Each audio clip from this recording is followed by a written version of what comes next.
Halo semuanya, selamat datang di alur MP4. Dan kali ini adalah alur drama Korea 100 Days My Prince Part 1.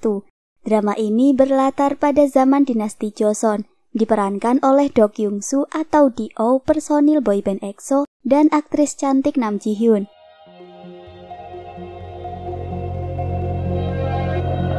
Saat itu anak-anak lagi main perang-perangan, tapi si pangeran Liul malah mukul temannya beneran sampai nangis. Terus datanglah si Yiso. Dengan berani dia memarahi pangeran sampai pangeran dan Dongju temannya heran, Yiso kok mau-maunya ngegandeng tangan anak seorang budak. Jadi saat itu orang-orang bener-bener dibedain berdasarkan kastanya.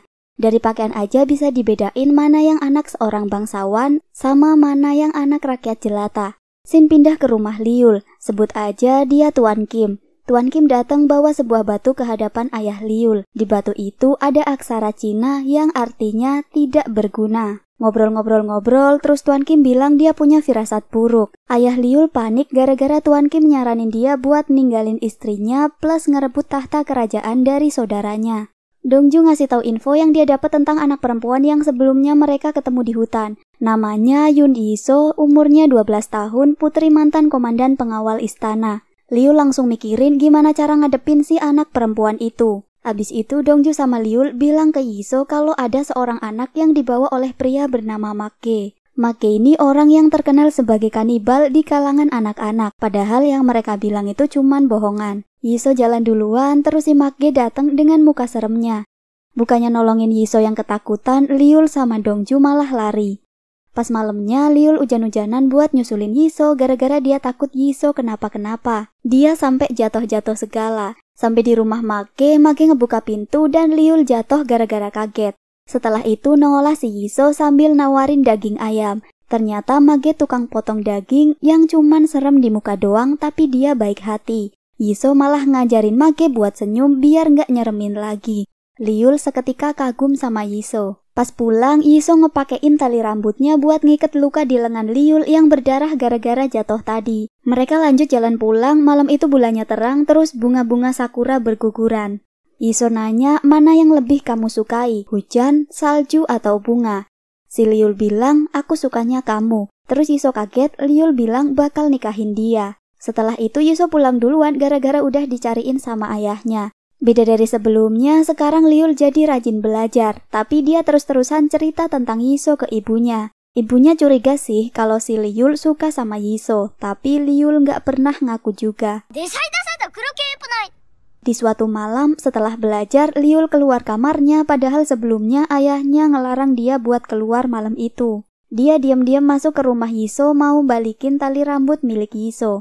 Tapi Yiso nyuruh Liul diam dulu di sana gara-gara ada orang teriak-teriak depan rumahnya. Yiso sama pembantu-pembantu di rumahnya kaget beberapa orang menerobos masuk gitu aja. Liul ngintip gara-gara dengar suara berisik. Dia lihat Yiso mau dihabisi tapi untungnya ayahnya datang. Mereka bilang raja nyuruh mereka buat ngabisin ayah Yiso gara-gara berkhianat. Tapi ayah Yiso paham kalau itu bukan perintah raja dan dia sadar orang yang di depannya lah yang pengkhianat. Yiso ditarik oleh kakaknya buat pergi biar selamat. Abis itu di sana mereka saling serang menggunakan pedang di tangan mereka. Ayah Yiso akhirnya terluka parah. Tiba-tiba temannya datang yang tak lain adalah Tuan Kim, si komandan pengawal istana. Langsung deh Tuan Kim ngehabisin Bujun pakai pedangnya. Pokoknya malam itu Bujun sama keluarganya sama pengikutnya semuanya dihabisin. Liul datang dan bilang sebagai anggota kerajaan dia bakal ngaduin ke ayahnya plus ngasih hukuman yang berat ke Tuan Kim. Ayahnya malah marah gara-gara sebelumnya udah bilang Liul nggak boleh pergi malam itu. Liul langsung bilang ke ayahnya kalau Tuan Kim abis ngabisin orang.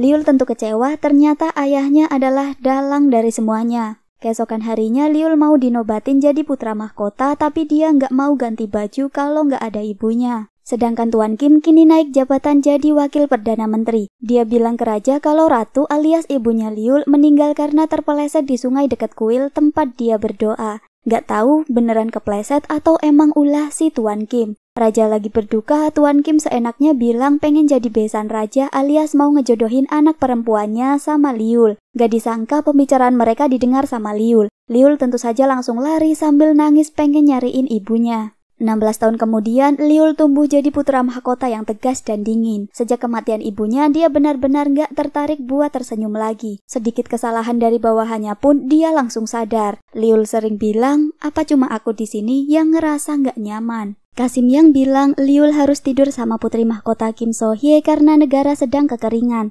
Kasim Yang udah nyiapin air wangi nan sehat dengan taburan bunga sama akar ginseng. Tapi Liul bilang bunga mawarnya kurang banyak. Jadi Kasim Yang keluar buat nambahin bunga mawar lagi. Tapi Liul gunain kesempatan itu buat kabur. Putri mahkota Kim udah paham seperti biasanya Liul gak pernah mau tidur sama dia. Jadi Mbak Kim ini anaknya wakil Perdana Menteri Kim Cheon. Pernikahan mereka tuh kayak dijodohin doang dan Liul gak seneng sama dia. Abis itu Raja nemuin Liul yang kabur ke perpustakaan. Ayahnya marah karena Liul gak pernah mau tidur sama putri mahkota yang mengakibatkan terganggunya keseimbangan antara yin dan yang sehingga terjadi kemarau panjang. Liul pergi gitu aja, tentu saja dia gak terima disebut sebagai penyebab kekeringan. Karena dari dulu dia gak pernah ngarep ayahnya buat jadi raja. Saat itu Liul ngerasain sakit lagi di dada kirinya.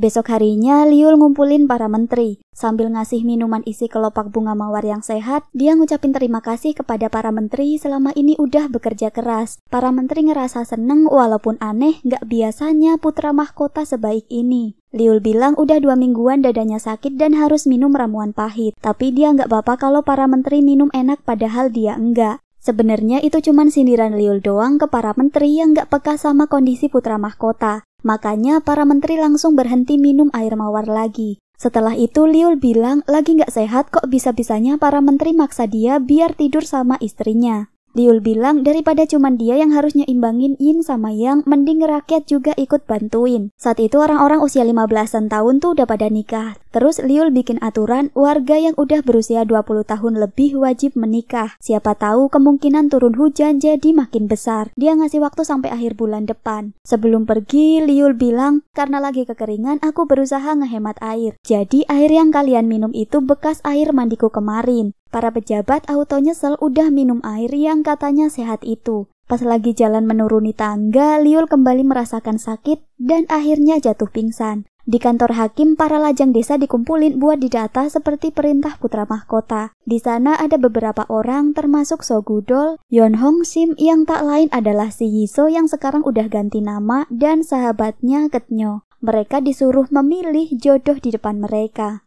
Hong Sim ngetawain kebijakan putra mahkota yang maksa warganya buat nikah sampai akhir bulan depan. Dia ngerasa aneh, katanya entar kalau aku nikah anakku mau dikasih makan apa, karena dia cuman anak seorang petani. Besok harinya Ketnyo nangis gara-gara dipaksa suruh nikah sama Gudol. Kalau si Gudol seneng-seneng aja, akhirnya dia dapet jodoh juga. Yang lain udah pada nikah semua kecuali Hong Sim. Hong Sim bilang dia nggak mau nikah gara-gara nunggu pacarnya yang namanya Wonduk dari desa seberang. Tapi Wonduk lagi pergi semacam wajib militer jadi dia belum bisa nikah. Padahal itu alibinya dia doang. Selama beberapa hari Liul belum bangun karena sakitnya. Istrinya marah-marah dan nganggep tabib nggak becus ngobatin Liul. Walaupun selama ini putri mahkota Kim nggak pernah dianggap istri sama Liul, tapi dia tetap berharap biar suaminya cepat sembuh. Jelas dong Mbak Kim ini belum punya anak dari Liul, jadi dia khawatir ntar nggak bisa punya keturunan yang bisa nguasain kerajaan suatu hari nanti. Jadi sifat Mbak Kim ini nggak jauh beda sama ayahnya. Dia adalah Ratu Park alias ibu tiri Liul. Dia ngarep banget Liul nggak sembuh biar anaknya bisa gantiin Liul jadi putra mahkota. Namun ternyata setelah itu Liul justru bangun. Ternyata beberapa hari terakhir dia pura-pura tidur biar orang-orang seneng dia nggak bangun-bangun. Ditemani Dongju di sebuah gudang, Liul menginterogasi tabib yang ngerawat dia. Dia nanya obatnya dikasih apa karena setelah Liul diam-diam nggak minum obatnya, dia justru malah makin sehat. Tabib itu jujur kalau obatnya nggak ada masalah, tapi sebelumnya dia ngasih apa aja makanan pantangan yang nggak boleh dimakan bareng obat itu ke pelayan dapur sama asisten tabib bernama Song Sun. Kemungkinan ada yang sengaja meracuni Liul dengan makanan pantangan itu. Dongju yakin kalau Ratu Park pelakunya, tapi tentu saja Liul harus ngebawa bukti bukan cuma asal nuduh doang. Dia adalah Hyun, ayah angkat Hong Sim yang selama ini ngerawat Hong Sim setelah ayahnya dihabisi wakil Perdana Menteri Kim. Ayahnya sangat khawatir tiap kali Hong Sim hendak pergi ke Hanyang buat nyariin kakaknya. Malam itu Liul sama Dongju menyelinap keluar istana buat nyariin tabib Songsun, tapi mereka sadar ada yang mengikuti mereka. Akhirnya mereka berinisiatif untuk berpencar. Gak lama setelahnya seorang tabib istana mengikuti mereka. Yang tak lain dialah yang mereka cari, si tabib Songsun. Tabib wanita itu bilang dia habis diculik sama bandit dan berusaha kabur. Wanita itu juga meminta maaf udah nuker daftar makanan pantangan buat Liul karena disuruh sama seseorang. Pas mau bilang siapa yang nyuruh dia, sebuah anak panah melesat tepat di lehernya. Dongju berusaha ngejar si pemanah, tapi nggak berhasil. Habis itu Liul ketemu si pemanah itu dan mereka berkelahi. Liul tanpa senjata dan auto nggak bisa berkutik. Untungnya Dongju datang dan melukai dada sebelah kanan si pria misterius itu, kemudian pria itu kabur. Liul mencarinya ke pasar, terus dia senggolan sama pria dan memang dia orangnya karena di baju bagian dada ada darah. Tapi pria tersebut sebelumnya udah ganti baju. Liul cuman ngeliatin doang sampai akhirnya didatengin sama Dongju. Hongsim datang lagi ke rumah masa kecilnya dulu ketika dia masih bernama Yiso. Dulu di halaman rumahnya dia sering berlatih pedang kayu bersama Sokha kakaknya. Sementara ayahnya melihat mereka berlatih. Setelah itu dia datang ke seorang penjual buku di pasar yang udah dia kenal, kemudian dia masuk ke toko buku tersebut. Liul dan Dongju liatin penjual buku yang menawarkan buku baru berjudul Kisah Cinta Erotis yang dipaksa menikah karena perintah putra mahkota. Liul yang merupakan putra mahkota cuman ngeliatin doang. Jadi rakyat kecil jarang yang tahu wajah putra mahkota maupun raja seperti apa. Abis itu dia fokus ke wanita yang keluar dari toko buku dan lewat di depannya. Dia adalah Hongsim yang berpakaian layaknya orang kaya. Jadi Hanyang itu tempatnya orang-orang kaya, makanya Hongsim berganti pakaian. Malam itu bunga sakura berguguran. Liul ngeliat Hongsim, dia jadi inget Yiso pas kecil yang juga suka bunga sakura. Hongsim sadar dia lagi diliatin, terus dia lari. Liul berusaha ngejar tapi dia nabrak pria yang sepertinya sengaja nolongin Hongsim biar nggak kekejar. Hongsim ngumpet di bawah jembatan dan ditemukan oleh pria yang menolongnya tadi. Sedangkan Liul yakin kalau perempuan tadi itu adalah Yiso. Tapi Dongju bilang seluruh keluarga Yiso sudah tewas karena selama ini dia udah nyariin Yiso kemanapun tapi nggak pernah ketemu. Liul terus-terusan ngerasa bersalah karena udah nuker nyawa keluarga Yiso sama jubah kerajaannya. Dia adalah Jae-yun, si petugas dari balai ibu kota. Dia to the point banget bilang kalau dia tertarik sama Hongsim padahal mereka baru aja ketemu malam itu. Jadi Hongsim datang ke jembatan itu setiap tanggal 15 buat ketemu kakaknya. Dulu sebelum berpisah mereka janji buat ketemu di jembatan itu tanggal 15. Bertahun-tahun Hongsim tiap tanggal 15 ke sana tapi kakaknya nggak pernah muncul juga. Sebelum pergi, Jae-yun bilang dia juga bakal nemuin Hongsim tiap tanggal 15. Hongsim ngeliatin doang sambil heran. Dongju agak putus asa karena mereka udah kehilangan tabib wanita Songsun yang merupakan saksi satu-satunya yang ngeracunin Liul. Tapi Liul bilang dia inget bentuk anak panah yang buat ngebunuh tabib wanita. Setelah itu dia bilang pengen ngadain pesta. Pesta diadain di istana buat ngerayain ulang tahun Liul. Padahal sebenarnya dia nggak suka pesta-pesta seperti itu. Di hari ulang tahunnya, Liul pengen dihadiahi busur panah. Para menteri satu persatu nunjukin busur panah mereka. Ada banyak tapi Liul belum nemuin busur yang dia cari. Nggak biasanya Liul memuji hadiah yang dibawa oleh orang-orang. Pangeran Sowon yang tak lain adalah anak dari Ratu Park juga datang untuk memberi hadiah. Pas dicek, panahnya beda, bukan yang dicari oleh Liul. Berarti bukan Ratu Park yang ngeracunin dia. Busur panah dengan bulu elang dan kualitas yang bagus. Akhirnya Liul menemukan busur panah yang dia cari dan itu adalah busur panah yang dihadiahi oleh wakil Perdana Menteri Kim. Artinya Tuan Kim yang ngebunuh tabib wanita dan berusaha ngebunuh Liul juga. Liul menerka-nerka kenapa mertuanya pengen ngabisin dia. Tiba-tiba putri mahkota datang ke kamarnya. Putri mahkota bilang malam itu dia pengen ada di pelukan Liul. Tapi Liul bilang hatinya nggak pernah sedikit pun tertarik sama putri mahkota. Sambil sakit hati, si Mbak Kim akhirnya pergi dari kamar suaminya. Hongsim balik ke rumahnya lagi gara-gara nggak ketemu sama kakaknya. Pas sampai dia ditungguin sama ayahnya yang belum makan gara-gara pengen makan bareng Hongsim. Jae-yun ngejelasin kalau dia ditugasin buat nyelidikin kasus pembunuhan tabib wanita Songsun. Jae-yun berasumsi berdasarkan jurnal-jurnal yang dia dapat, tabib wanita dibunuh karena masalah internal kerajaan. Abis itu Liul nyuruh Jae-yun buat berhenti nyelidikin kasus itu karena Liul pengen dia sendiri yang nyelidikin. Liul menerka-nerka. Mertuanya mencoba meracuninya.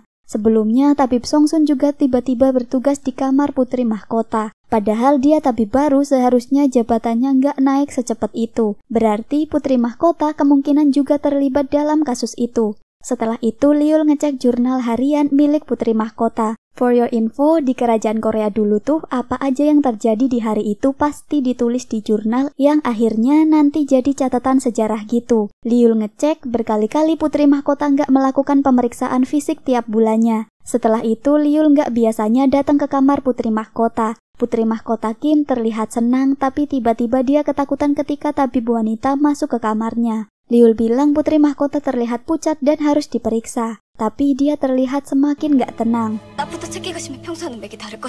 Sebelum pergi, Liul cerita tentang temennya. Katanya temennya gak pernah pegangan tangan sama istrinya, tapi istrinya bisa hamil. Padahal itu sindiran Liul buat istrinya. Sebelumnya, putri mahkota bilang ke ayahnya kalau dia hamil. Ayahnya tahu betul pasti itu bukan anak Liul, soalnya mereka nggak pernah tidur bareng. Putri mahkota bilang ke ayahnya kalau Liul meninggal nggak akan ada yang tahu si bayi itu anaknya Liul atau bukan. Jadi si bayi tetap bisa jadi pejabat kerajaan. Sekarang Liul tahu kenapa dia mau diracun sama istri plus mertuanya. Liul datang ke ayahnya karena hendak menceritakan tentang istrinya. Tapi saat itu raja langsung bilang Liul harus mengikuti ritual hujan atas nama raja. Raja nggak bisa ikut karena lagi pusing, banyak rakyat yang benci sama dia gara-gara nggak becus ngurus negara. Tapi Liul nggak mau gara-gara dia bilang dia juga lagi ada masalah. Raja kayak nyepelein bilang emang ada yang lebih penting dari ritual hujan. Kalau nggak ikut ritual hujan, kamu pengen bikin malu ayahmu. Liul yang kecewa akhirnya nggak jadi cerita tentang masalahnya dan bilang masalahnya tidak penting dibandingkan masalah ayahnya. Malam hari di rumahnya, Hong Sim kedatangan tamu. Orang kaya bernama Park ada di sana. Tuan Park ngebawa kue madu sama kesemek kering, dua makanan yang waktu itu merupakan makanan orang-orang kaya. Hong Sim sama ayahnya bingung apa maksud sebenarnya si Tuan Park yang terkenal punya istri banyak itu ngasih mereka makanan. Ditemani Dongju dan pengawal istana, Liul akhirnya pergi untuk mengikuti ritual hujan sesuai permintaan ayahnya. Ketika sampai di Gunung Chunwoo, mereka tiba-tiba berhenti. Tak lama setelahnya, sebuah anak panah melesat di depan wajah Liul. Mereka diserang para pemanah suruhan wakil Perdana Menteri Kim. Sebelumnya, Tuan Kim nyuruh Muyon buat ngabisin Liul. Muyon ini adalah orang kepercayaan Tuan Kim dan dia juga yang dulu memanah tabib Songsun. Liul sempat memanah tapi akhirnya kudanya terkena panah dan Liul pun jatuh. Dongju ngebawa Liul kabur, sayangnya Dongju terkena panah di pahanya. Mereka ngumpet di bawah semak-semak sementara Muyon dan kawan-kawannya mencari keberadaan Liul dan ngelihat dua orang lari terpisah keluar semak. Sayangnya Dongju terkena panah di punggungnya hingga dia jatuh ke jurang dan kepalanya membentur batu. Sementara Liul terjebak di tebing. Ternyata dia adalah Dongju. Jadi sebelumnya Dongju memohon ke Liul buat tukeran baju. Padahal Liul udah nyuruh Dongju buat nyelamatin diri sendiri dulu. Tapi Dongju maksa mau nolongin Liul. Akhirnya Dongju terkena panah dan jatuh dari tebing. Tapi para pemburu, mereka nggak ngeh kalau itu bukan Liul. Ketika di hutan Chunwoo, ayah Hong Sim tiba-tiba ngerasain mules pengen buang air besar. Pas dia udah buang air, kaget banget ngeliat ada seseorang di sana. Abis itu ada salah satu pengawal kerajaan yang selamat. Dia kemudian ngasih laporan ke raja kalau rombongan putra mahkota semuanya tewas karena diserang. Liul juga dicari-cari kemanapun gak ketemu. Raja tentu saja langsung panik terus nyuruh para pengawal buat nyariin Liul. Si Perdana Menteri pinter banget dong nyaranin ke raja biar ngerahasiain kalau putra mahkota udah diserang. Katanya biar rakyat gak makin khawatir. Ya iyalah dia yang diuntungin, orang dia yang sebenarnya nyerang Liul. Jadi raja yang panikan gampang banget dikendaliin sama wakil Perdana Menterinya yang licik itu. Putri mahkota ngarep banget Liul balik istana udah jadi mayat. Sedangkan Ratu Park terus berdoa biar Liul nggak kembali. Hong Sim datang ke rumah Tuan Park buat nganterin pesanan daun herbal. Tuan Park bilang dia akan bayar lebih mahal kalau Hong Sim mau jadi selir kelimanya. Jelas Hong Sim menolaknya. Setelah itu Hong Sim disuruh nganterin herbalnya ke gudang. Tiba-tiba ada yang ngunci gudang dari luar. Tentu saja itu kerjaan si Tuan Park. Bahkan Hong Sim sampai semalaman tidur di gudang itu. Tapi dia tetap kekeh nggak mau nikah sama Tuan Park. Ayah Hong Sim ngebawa Liul ke rumahnya, udah semalaman diobatin tapi dia belum bangun juga. Ayah Hong Sim begitu kagum sama ketampanan Liul, saat itu juga tiba-tiba Liul sadar. Liul mencoba bangun, kemudian ayah Hong Sim nyuruh dia makan. Liul bilang dia nggak suka makanannya. Ya jelaslah, biasanya dia makan makanan enak di istana. Tapi pas ditanyain, Liul nggak inget siapa namanya dan asalnya dari mana.